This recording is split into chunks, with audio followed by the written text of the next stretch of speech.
உங்களுடைய சீரழிக்கு மரியாதை கொடுத்து உங்கள்கிட்ட நியாயமான முறையில் நாங்க டைம் கேட்போம். நீங்க கட்சிக்காரங்க 6 பேர்த்த கைது பண்ணி 12 செக்ஷன் போட்டு உள்ள வச்சிருக்கீங்க. எதுக்கு கைது பண்ணீங்க? குப்பையை கொண்டு வந்து ஏன் கொட்டுறீங்க? அந்த ஆர்ப்பாட்டம் பண்ணது கைது. இன்னைக்கு திருப்பூர்ல இருக்கக்கூடிய இந்த மாநகராட்சியினுடைய மேயர் திரு தினேஷ்குமார் எவ்வளவு பெரிய ஊழல் கிடைச்சாலும் உங்க எல்லாத்துக்குமே தெரியும். 50 ரூபாய் தொடப்பா கட்டைய 450 ரூபாய்க்கு வாங்குறாங்க. இங்க ஊழல் செய்வதற்காகவே இந்த குப்பையை எங்கேயுமே சுத்திகரிக்காம 570 டன் குப்பை எடுத்து அதுக்கு டிரான்ஸ்போர்ட் காரங்கிட்ட கமிஷன். எம்சிசி 28 மிஷின் இருக்குது. இங்க 23 எம்சிசி குப்பை மறுசுழற்சி மையம் 23 மிஷின் வேலை செய்யல. பேருக்கு 5 வேலை செய்யுது. இங்க உருவாகக்கூடிய எல்லா குப்பையும் எவ்வளவு குப்பை நிறைய சேருதோ அவ்வளவு கமிஷன். குப்பை நிறைய சேர்ந்தா தான் வண்டி வாடகை அதிகம். குப்பை நிறைய சேர்ந்தா தான் டன்னேஜ் அதிகம். குப்பை நிறைய சேர்ந்தா தான் வண்டி கிலோமீட்டர் அதிகம். அதனால குப்பைய கமிஷனுக்காகவே அதிகமா இங்க சேர்ப்பது. எந்த இடத்திலும் கூட குப்பைய மறுசுழற்சி செய்வது கிடையாது. கிராமத்துல போய் கொட்டுறது. அங்க மக்களுக்கு கேன்சர்ல இருந்து ஒரு நாய் எங்க வரும். அதனால நம்ம எல்லோரும் நன்றாக புரிந்து கொள்ள வேண்டும். இன்னைக்கு ஆர்ப்பாட்டம் பண்ணலாம், போராட்டம் பண்ணலாம், அரசனுடைய முகமடியை கிழிச்சு மக்கள் முன்னாடி வைக்கலாம். இதுக்கு நிரந்தர தீர்வு இன்னைக்கு எப்படி மக்களோட கோரிக்கைகளோ நிரந்தர தீர்வு தேர்தல் என்பதை மறந்துடாதீங்க. ஆனா நாளையிலிருந்து நாம் செய்ய வேண்டிய வேலையை இன்னைக்கு இவ்வளவு பேசுறாங்களே. இந்தியாவில் 10 லட்சம் மக்கள் வாழக்கூடிய நகரம், பெரும் நகரத்துக்கு ஸ்வச்ச பாரத் சர்வே பண்ணாங்க. இந்தியாவிலேயே 10 லட்சம் பேருக்கு வாழ்ற நகரத்துல கடைசி நகரம் மதுரை, 28வது நகரம் கோயம்புத்தூர், 38வது நகரம் சென்னை. அதாவது இதெல்லாம் அசுத்தத்துல 3 லட்சம் பேருக்கு வாழ்ற நகரத்துல 95 நகரம் எடுத்தாங்க.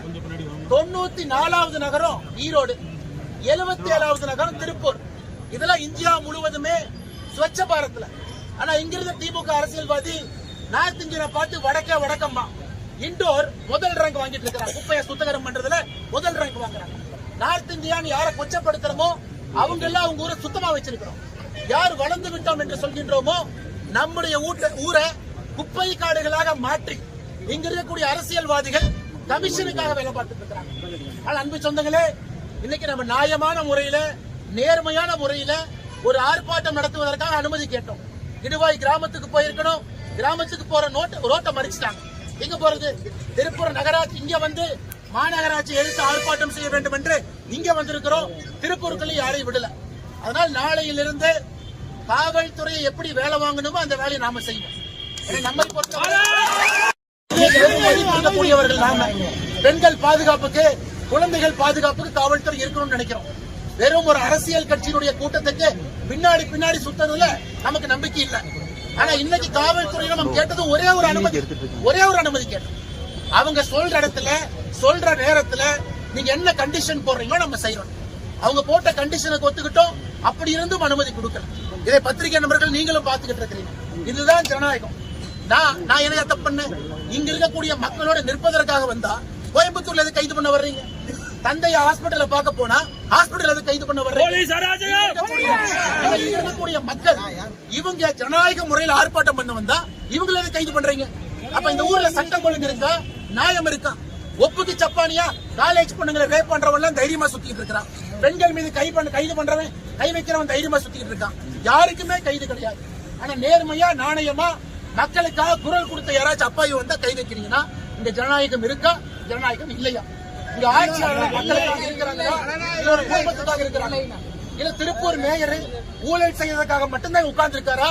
இல்ல கிராமத்து மக்கள் அவங்களுடைய சுகாதாரம், அவங்க குடிக்கிற தண்ணி, அவங்க வாழக்கூடிய விதம் அதையும் பார்க்கறதுக்காக இருக்கிறாங்க. அன்பு சொந்தங்களே, இன்னைக்கு இவங்க இந்த ஆர்ப்பாட்டத்தை நடத்திருக்கு. நான் மறுபடியும் ஆர்ப்பாட்டம் செய்யத்தான் போறோம். அது வீட்டுக்கு ஆர்ப்பாட்டம் இருக்கும்.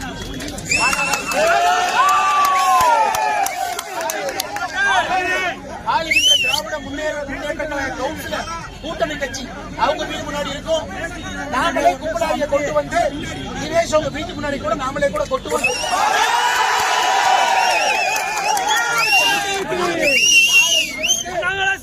நாளையிலிருந்து தினமும் புதுசா நடக்கும். அதுக்கு